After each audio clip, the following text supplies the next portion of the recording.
bigat ay salubong.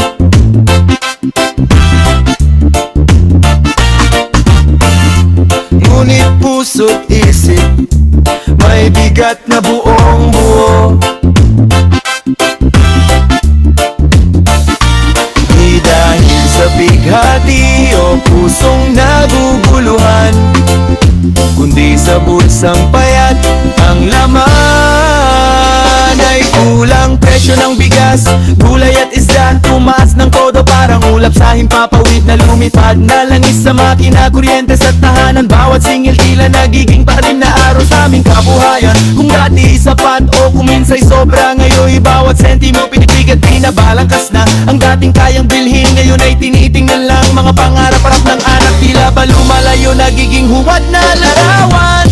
May bigat sa bulsa, oo aking kaibigan, pero higit pa doon, bigat din sa isipan. Paano bubuhayin? Pamilya'y mapapakain sa gitna ng unosan, hahawak saan hihimlay.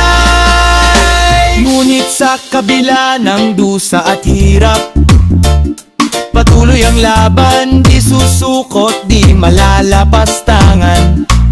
Ang pag-asa'y bitbit sa bawat pagsubok, na balang araw ang bigat sa bulsa'y magiging payap at maluwag. May bigat sa bulsa, oo aking kaibigan, pero higit pa doon, bigat din sa isipan. Paano bubuhayin? Pamilya'y mapapakain